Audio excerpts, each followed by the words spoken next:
Hello everyone, welcome back to another আড্ডা। East Sikkim ঘোরা আমাদের কমপ্লিট। এবার আমাদের জার্নি শুরু হবে নর্থ সিকিমের উদ্দেশ্যে। অনেক সকালে ব্রেকফাস্ট না করেই আমরা বেরিয়ে পড়েছি। এখন আমরা আছি বাজরা ট্যাক্সি স্ট্যান্ডে। আজ আমরা যাব লাচুংয়ে। আজও আমরা শেয়ার গাড়ি করে যাচ্ছি আর একসাথে আমরা 12 জন জার্নি করছি। আজকে লাচুংয়ে পৌঁছাতে আমাদের সারাটা দিন কেটে যাবে।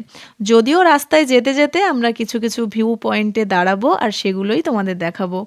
বলতে বলতে আমরা এখন চলে এসেছি সেভেন সিস্টার্স ওয়াটারফলে। জানি না ফোনে তোমাদের কতটা বোঝাতে পারছি, তবে সামনাসামনি ওয়াটারফলটাকে আরও অনেক বেশি সুন্দর লাগছিল। তারপর আমরা আবারও গাড়িতে উঠে পড়লাম। সকালে যেহেতু ব্রেকফাস্ট করা হয়নি, তাই রাস্তায় একটা জায়গায় দাঁড়িয়ে আমরা আমাদের ব্রেকফাস্ট কমপ্লিট করে নিলাম। আর পাহাড়ে ব্রেকফাস্ট, লাঞ্চ, ডিনার মানেই ম্যাগি, অমলেট আর চা। তো খেয়ে দিয়ে আমরা আবারও গাড়িতে উঠে পড়লাম। আর এখানে দেখো তিস্তার এই অপূর্ব রংটা।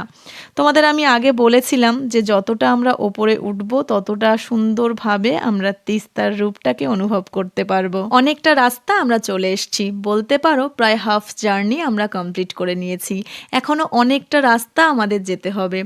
আর যেতে যেতে আমাদের লাঞ্চের সময় হয়ে যায়, তাই আমরা রাস্তায় দাঁড়িয়ে ডাল, ভাত, সবজি, মাংস দিয়ে লাঞ্চটা সেরে নিই।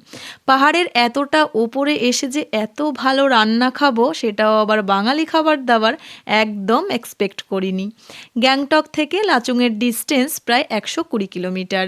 সেই সকাল 8টার সময় আমাদের জার্নি শুরু হয়েছিল আর শেষ হলো রাত 7টায়। প্রায় 10 থেকে 11 ঘন্টার জার্নি করে আজকে আমাদের ডেস্টিনেশনে আমরা পৌঁছলাম।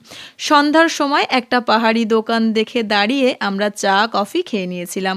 ঠান্ডার মধ্যে বেশ ভালো লাগছিল। ফাইনালি আমরা পৌঁছে গেছি আমাদের হোটেলে। আর এখানে এখন টেম্পারেচার -3। ও মাই গড, ভাবতে পারছো? বাপরে বাপ! এতটা জার্নির পর আমি আর এখন কথা বলতে পারছি না। আজকে এখানেই শেষ করছি। দেখা হচ্ছে কাল।